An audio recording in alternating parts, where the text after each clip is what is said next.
Halo semuanya, apa kabar? Mudah-mudahan sehat selalu. Jumpa lagi dengan saya, Prof. Dentia Hulu di Provinsaro Channel. Di video kali ini kita akan mendemonstrasikan bagaimanakah sebenarnya cara yang baik dan benar untuk melakukan pengisian data perorangan pada daftar riwayat hidup atau DRH bagi seluruh pelamar P3K tahun 2023 yang telah dinyatakan lulus. Untuk langkah-langkahnya teman-teman, silahkan simak terus video berikut ini sampai selesai. Jangan lupa like, subscribe dan nyalakan loncengnya karena itu semua adalah gratis dan gak berbayar. Baiklah Bapak Ibu dan teman-teman semua, kembali saya mengucapkan selamat kepada seluruh pelamar P3K tahun 2023, baik itu tenaga guru, tenaga kesehatan dan juga tenaga teknis yang telah dinyatakan lolos dan mengisi formasi untuk P3K tahun 2023 ini. Dan tentunya di sini teman-teman, bagi seluruh yang telah dinyatakan lulus, maka langkah selanjutnya adalah melakukan pengisian DRH atau daftar riwayat hidup. Dan di sini juga saya menjelaskan bahwa peserta yang telah dinyatakan lulus seleksi itu maka melanjutkan ke pemberkasan, yaitu melakukan pengisian DRH.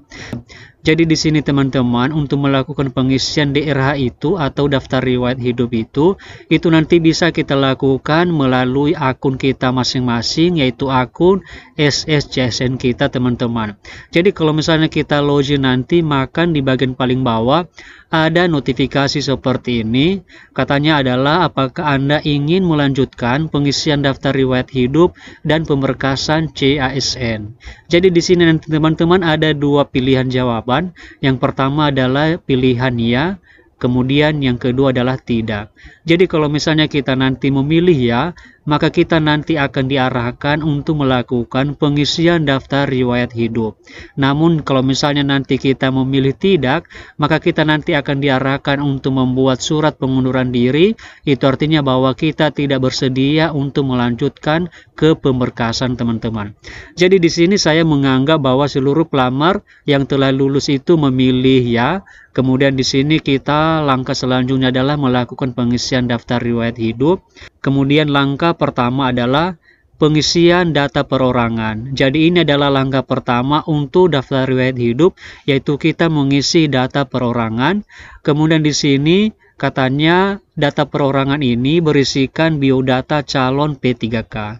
Jadi di sini kita masih status calon ya Bapak Ibu dan teman-teman semua. Kita masih belum sah untuk disebut sebagai P3K, tetapi di sini kita masih calon.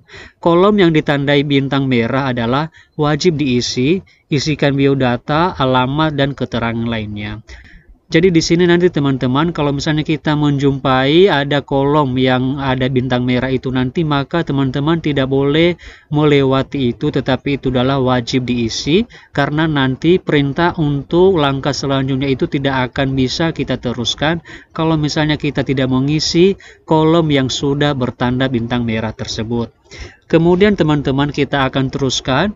Pengisian data perorangan harap dilakukan dengan teliti dan hati-hati karena data yang diisikan adalah data yang digunakan untuk pemberkasan CSN dan tidak dapat diubah setelah Anda mengirim daftar riwayat hidup. Jadi di sini teman-teman, kalau nanti mengisi data perorangan itu maka nanti harus dilakukan dengan sangat teliti ya, karena nanti setelah dilakukan pengiriman maka nanti daftar riwayat hidup itu tidak bisa diedit atau diubah kembali teman-teman.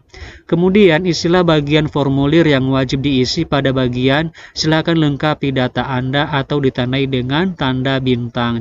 Kemudian kita teruskan, Anda diwajibkan mengisi gelar depan, gelar belakang. Bila Anda tidak memiliki gelar depan atau gelar belakang, maka nanti silakan isi dengan tanda garis datar. Jadi nanti teman-teman, jika misalnya Anda itu tidak memiliki gelar depan, begitu juga dengan gelar belakang, maka nanti diisikan dengan tanda garis datar. Itu artinya tidak boleh kosong kolom tersebut teman-teman.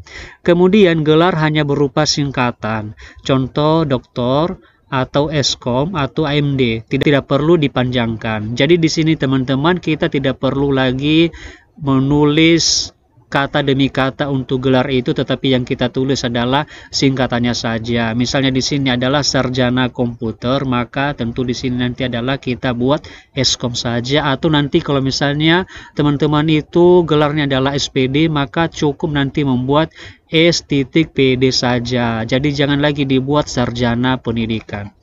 Kemudian kita teruskan untuk alamat domisili. Itu alamat tempat tinggal saat ini, teman-teman. Bila nama kecamatan atau kelurahan Anda tidak terdaftar dalam pilihan, maka pilih lainnya. Lalu ketikkan nama kecamatan dan kelurahan tersebut di kolom di bawahnya. Jadi pertama sekali nanti teman-teman coba dulu dimasukkan nama kecamatannya dan juga kelurahannya. Jadi nanti kalau misalnya terdapat di sistem, maka nanti bisa diklik langsung. Kemudian kalau misalnya tidak terdapat, maka silakan nanti ketik di bawahnya atau pilih lainnya, teman-teman.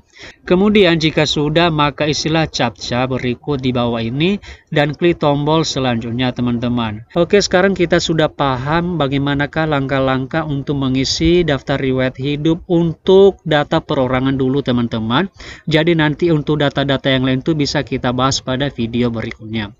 Jadi di sini sekarang kita akan langsung praktekkan bagaimanakah sebenarnya mengisi data perorangan tersebut.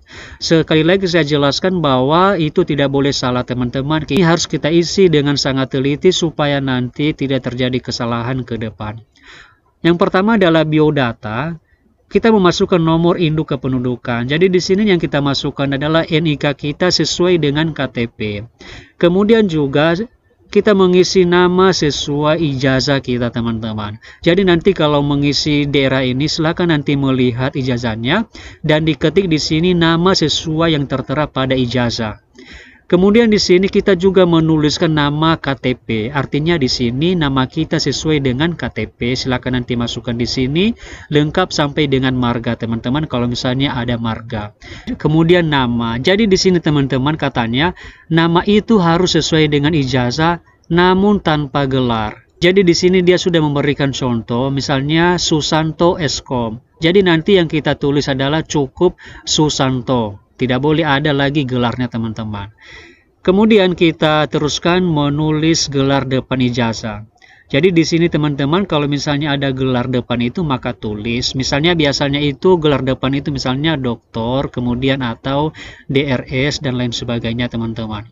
Namun di sini misalnya teman-teman itu tidak memiliki gelar depan, maka nanti silakan isi dengan garis datar. Kemudian untuk gelar belakang itu ini kebanyakan ya teman-teman, pasti kita mempunyai gelar belakang. Misalnya di sini adalah S.Sos. Jadi di sini kita menuliskan S.Sos-nya. Nah, jadi kalau misalnya tidak memiliki gelar belakang, maka nanti buat saja tanda garis datar, teman-teman. Seterusnya di sini ada tempat lahir ijazah. Jadi di sini nanti teman-teman silakan nanti melihat ijazahnya dan melihat nanti tempat lahirnya. Namun di sini nanti tempat lahir itu harus setingkat dengan kabupaten atau kota yang tertera di ijazah, bukan tempat di mana ijazah Anda diterbitkan. Kemudian tempat lahir sesuai KTP. Jadi untuk sesuai KTP itu teman-teman silakan dilihat KTP-nya. Jadi untuk tempat lahir sesuai dengan KTP tidak disesuaikan dengan setingkat kabupaten atau kota, teman-teman, tetapi dilihat atau disesuaikan dengan KTP-nya saja. Kemudian kita membuat tanggal lahir. Jadi di sini tanggal lahir Anda yang tertera di ijazah, bukan tanggal terbit ijazah Anda.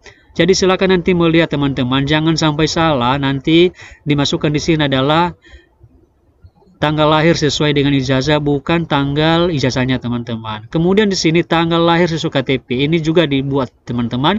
Kemudian di sini kita mengisi jenis kelamin kita apa, teman-teman, pria atau wanita.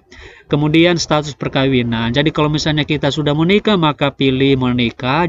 Tapi kalau misalnya kita masih belum berkeluarga, maka kita memilih nanti belum kawin, teman-teman. Kemudian kita mengisi nomor telepon. Jadi di nomor telepon ini teman-teman, ini ada tanda bintang merah. Jadi seperti yang telah kita sampaikan sebelumnya bahwa yang ada bintang merah itu harus diisi atau wajib diisi, teman-teman.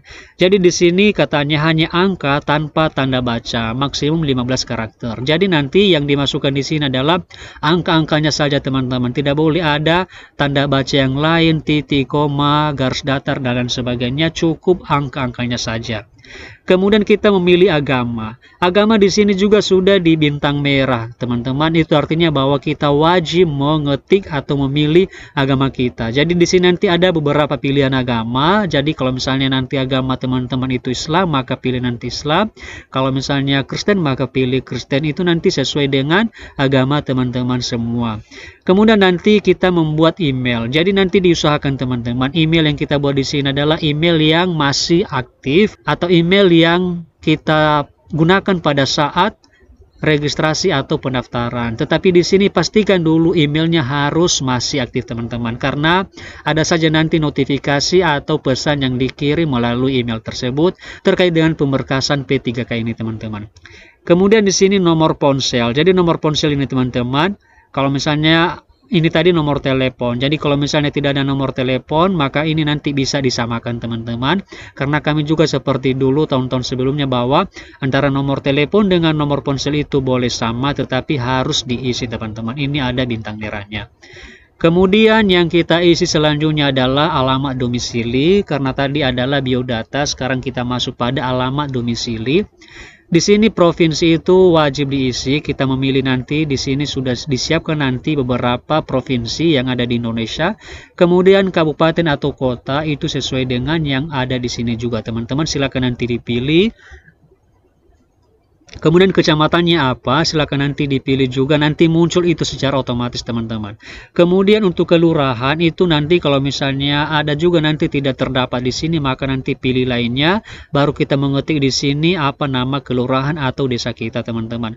Namun kadang juga ada nanti pilihan di sini, maka kita tinggal memilih saja teman-teman.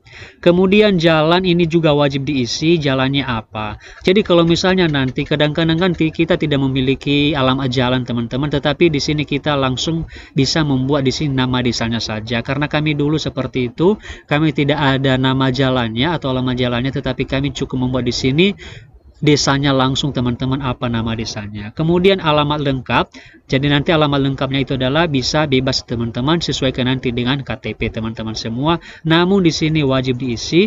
Kemudian juga kode pos ini wajib diisi. Silakan nanti dicari di Google, banyak nanti terdapat di sana teman-teman, sesuai dengan kecamatan dan daerahnya juga. Kemudian di sini keterangan lainnya. Apa saja yang termasuk pada keterangan lainnya teman-teman? Pertama adalah tinggi badan, silakan diisi. Kemudian berat badannya berapa. Kemudian warna rambutnya apa teman-teman, hitam atau pirang dan lain sebagainya. Kemudian bentuk rambut, apakah lurus atau keriting dan lain sebagainya. Nanti banyak pilihan di sini. Kemudian bentuk muka oval, bulat dan lain sebagainya.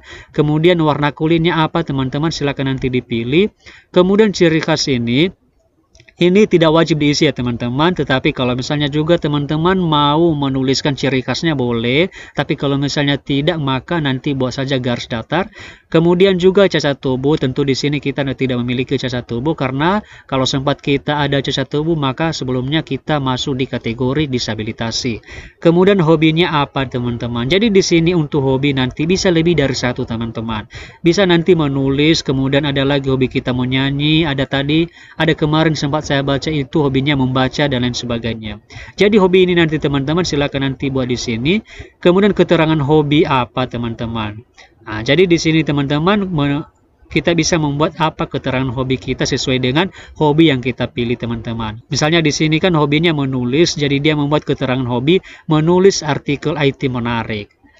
Nah, jadi kalau misalnya nanti teman-teman kita sudah selesai mengisi ini semua, mulai dari biodata, kemudian kita sudah mengisi alamat domisili dan juga keterangan lainnya, maka langkah selanjutnya adalah kita akan membuat atau memasukkan di sini kode CAPTCHA. Jadi di sini kode CAPTCHA-nya yang ada di atas kita buat di kotak di bawahnya yang sudah tersedia teman-teman, baru nanti kita klik selanjutnya teman-teman. Nah, jadi seperti itulah panduan lengkap teman-teman untuk mengisi data perorangan dalam melakukan pengisian DRH atau daftar riwayat hidup teman-teman. Jadi seperti itu saja informasi yang bisa kita bagikan melalui video ini, semoga bermanfaat. Terima kasih and see you in the next video. So high, I'm hypnotized.